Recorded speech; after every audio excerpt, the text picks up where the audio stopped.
Bismillahirrahmanirrahim. Assalamualaikum warahmatullahi wabarakatuh. Saya Rabiatul Adawiyah, mahasiswi Psikologi Islam Fakultas Usuluddin dan Humaniora Universitas Islam Negeri Antasari Banjarmasin.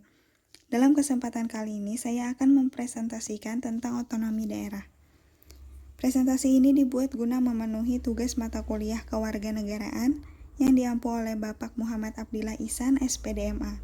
Berikut penjelasannya.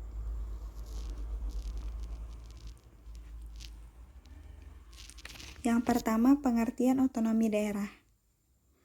Otonomi berasal dari dua kata, auto berarti sendiri, namos berarti rumah tangga atau urusan pemerintahan.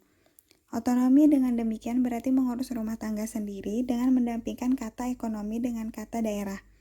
Maka istilah mengurus rumah tangga sendiri mengandung makna memperoleh kekuasaan dari pusat dan mengatur atau menyelenggarakan rumah tangga pemerintahan daerah sendiri. Otonomi daerah adalah hak, wewenang, dan kewajiban daerah otonom untuk mengatur dan mengurus sendiri urusan pemerintahan dan kepentingan masyarakat setempat sesuai dengan peraturan perundang-undangan. Yang kedua, landasan hukum dan landasan teori otonomi daerah. Landasan hukum otonomi daerah. Pasal 18 ayat 1-7, Pasal 18A ayat 1 dan 2, serta Pasal 18B ayat 1 dan 2 Undang-Undang Dasar Negara Republik Indonesia tahun 1945. Ketetapan MPR RI nomor 15/MPR /1998. Ketetapan MPR RI nomor 4/MPR/2000. Undang-Undang nomor 32 tahun 2004 tentang pemerintahan daerah. Undang-Undang nomor 33 tahun 2004 tentang perimbangan keuangan antara pemerintah pusat dan pemerintahan daerah. Dan Undang-Undang nomor 23 tahun 2014 tentang pemerintahan daerah yang merevisi Undang-Undang nomor 32 tahun 2004 tentang pemerintahan daerah. Landasan teori otonomi daerah. Yang pertama, asas otonomi. Asas tertib penyelenggaraan negara, asas kepentingan umum, asas kepastian hukum, asas keterbukaan, asas profesionalitas, asas efisiensi, asas proporsionalitas, asas efektivitas, dan asas akuntabilitas. Kedua, desentralisasi. Desentralisasi merupakan suatu istilah yang secara etimologis merupakan bahasa Latin yang terdiri dari kata de berarti lepas dan centrum berarti pusat. Sehingga bila diartikan, desentralisasi berarti melepaskan diri dari pusat.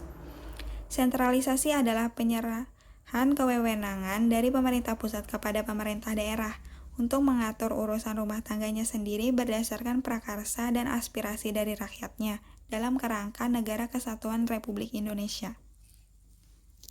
Yang ketiga, sentralisasi. Sentralisasi berasal dari bahasa Inggris yang berakar dari kata centre, yang artinya adalah pusat atau tengah. Sentralisasi adalah memusatkan seluruh wewenang kepada sejumlah kecil manajer atau yang berada di posisi puncak pada suatu struktur organisasi. Sentralisasi banyak digunakan pada pemerintahan lama di Indonesia sebelum adanya otonomi daerah. Sentralisasi juga dapat diartikan bahwa seluruh keputusan atau kebijakan dikeluarkan oleh pusat. Daerah tinggal menunggu instruksi dari pusat untuk melaksanakan kebijakan-kebijakan yang telah digariskan menurut undang-undang. Ketiga, tujuan dan prinsip otonomi daerah. Dalam pelaksanaan otonomi daerah, tujuannya adalah melalui pemerataan pelaksanaan pembangunan di seluruh wilayah Indonesia sesuai pendapat Bagirmanan bahwa fungsi utama pemerintahan daerah memberikan pelayanan untuk kesejahteraan masyarakat dalam bentuk penyediaan atau pemenuhan kebutuhan, seperti kesehatan, kebersihan, dan sebagainya.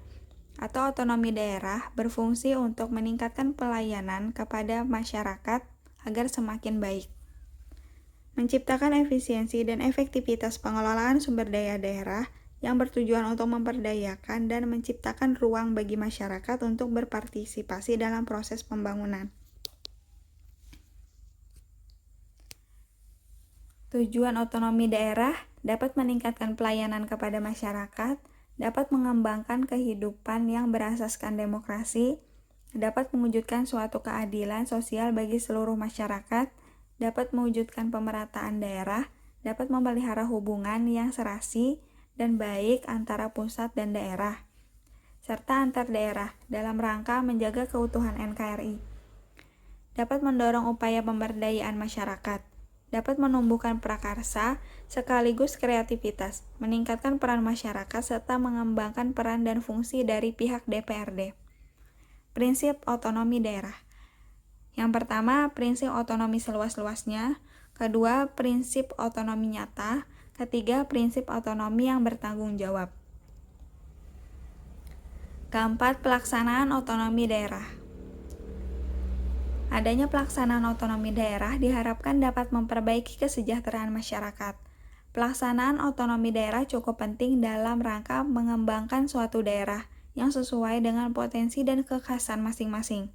Melalui kebijakan sistem otonomi daerah bisa menjadi sebuah kesempatan yang baik bagi pemerintahan daerah untuk dapat membuktikan kemampuan secara maksimal dalam melaksanakan kewewenangan yang sejatinya adalah hak-hak tiap daerah. Kelima, dampak positif dan dampak negatif otonomi daerah. Dampak positif. Setiap daerah bisa memaksimalkan potensi masing-masing. Pembangunan untuk daerah yang memiliki pendapatan tinggi lebih cepat berkembang. Daerah memiliki kewewenangan untuk mengatur dan memberikan kebijakan. Adanya desentralisasi kekuasaan, pemerintah lebih mudah mengelola sumber daya alam yang dimiliki. Biaya birokrasi lebih efisien, pemerintahan lebih mudah mengembangkan kebudayaan di daerah itu. Dampak negatif.